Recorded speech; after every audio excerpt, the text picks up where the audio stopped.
Something strange is going on with the Miami Heat as we have multiple updates regarding this team to multiple players on the Heat's roster, and things keep getting crazier.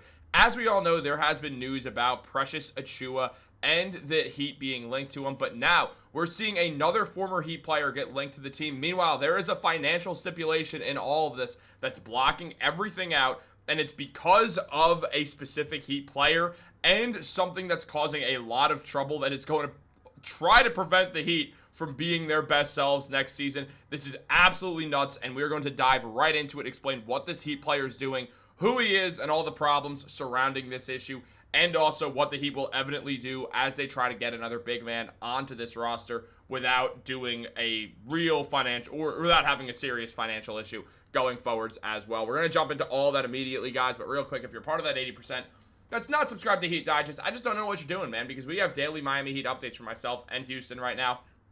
You don't want to miss out on any of this because we got a ton of great videos for you. We got all things Miami Heat every single day, so make sure to be subscribed, turn on post notifications. It's September. Things are about to start heating up in the basketball world. We're already seeing it start. But let's jump into it. There's a lot to go over. As we know, the Heat are a no-nonsense organization. That's we all know that. That's not new news that the Heat are a no-nonsense organization.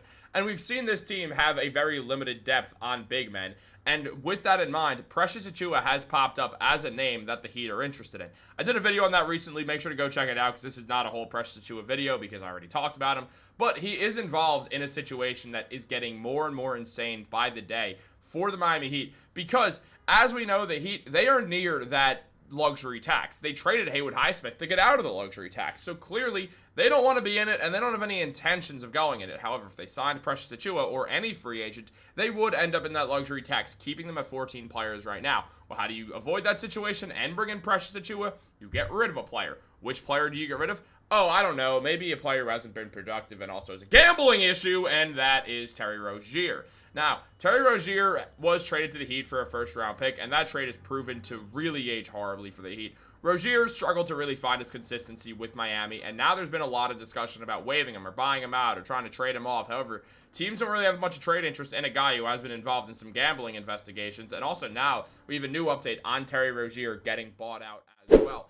As Ira Winderman revealed that there have been discussions about a Terry Rozier buyout, but those talks have not gained any traction without outside options from the veteran guard at the moment, as Rozier remains linked to a federal gambling investigation. On top of that, he didn't have an efficient year last year. In 26 minutes per game, Terry Rozier put up 10 points, 10.5 points, 3.7 rebounds, and 2.6 assists. His defense fell off a cliff. He only shot 27% on corner threes, and he only shot 29% of the three-pointers, while his field goal percentage was a 39 as well. Rozier was inefficient, unhelpful, and ended up losing a lot of time, and then also found himself under gambling investigations, which caused even more problems. Effectively, Terry Rozier does not want to get bought out because he believes that if he does, his NBA career will be over and he won't have a chance to salvage it. So he's not going to agree to a buyout with the Heat. Even if they let him keep almost the entirety of his money, he's not going to because he's still going to get that contract anyway unless it gets voided because he gets banned from the NBA for gambling purposes. And we'll go into that gambling thing in just a moment just to refresh your memories.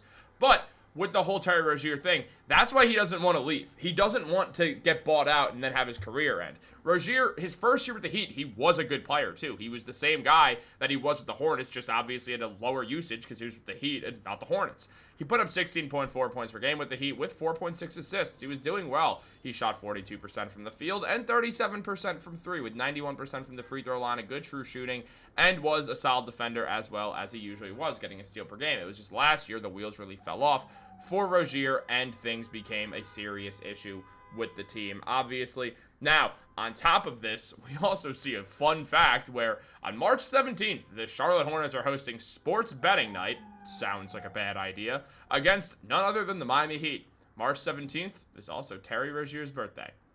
Terry Rozier notably left the Boston Celtics for, you guessed it, the Charlotte Hornets. Very interesting.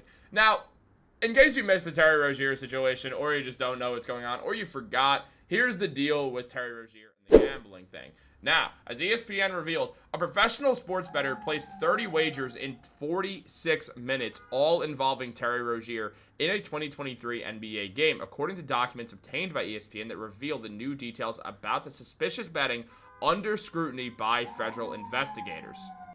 On the morning of March 23rd, 2023, a bettor at a sportsbook in Biloxi, Mississippi, placed a $13,759 bet or in bets on the unders on Terry Rozier's statistics in a game that night between the Charlotte Hornets and the New Orleans Pelicans. According to the documents, which ESPN acquired through an open records request, all 30 bets won after Rozier, an 8-year veteran with the Hornets at the time, exited 10 minutes into the game, citing a foot issue. In all, at least 6 sportsbooks in multiple states detected suspicious betting on Rozier props that day, with the bulk of the activity occurring in Louisiana and Mississippi, which is obviously right next to Louisiana, and Louisiana, where the Pelicans were playing. So, you could go any which way with this situation. Did Terry Rozier tell people, hey, toss the under, my foot hurts?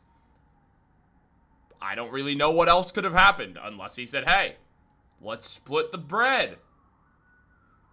Kind of feels like those are the only 2 options after seeing the Jonte Porter thing. But also Malik Beasley got cleared, so there's also that. But Beasley played well all season, so that's a little bit different. So, obviously, that's an insane situation that's going on, and because of that, no team will touch Terry Rozier if he gets waived or bought out from the Miami Heat, meaning his career is effectively going to end, or he's going to have to go overseas and prove that he can get back to the NBA. Once you go overseas, it's really hard to return because teams see that you're overseas, see that you didn't hang it in the NBA, and usually you don't get a second chance unless you really can find yourself in the spotlight for some reason, a la Gershon Yabusele getting signed by the Philadelphia 76ers after an excellent run in the Olympics. However, for Rozier, an American, he'd have to play for Team USA. He can't do that because way better players going to play for Team USA. So that's kind of the issue at hand there as well. Things are not really too easy for Terry Rozier right now if he wants to stay in the NBA. However, if he can get cleared, which is his hope, and can still be on the contract with the Heat, if nothing else, he'll be able to stick around the NBA and then maybe show an opening to being interested in being bought out so that he can go ahead and look for a guy like a Precious Achiuwa. That being said, Achiuwa is not the only name they're looking at. They're looking at another former Miami Heat player as well in Thomas Bryant, shown right here. As mentioned by Ira Winderman, the Heat have been in ongoing discussions with Precious Achiuwa, the team's 2020 first-round pick, about a possible spot in the team's power rotation, which is particularly limited at center. While the Heat have expressed faith in a power rotation that could also include Nikola Jovic and Kashad Johnson, they also have been in contact with possible additions. Another former Heat center, Thomas Bryant, also remains unsigned, a free agent after finishing last season with the Indiana Pacers.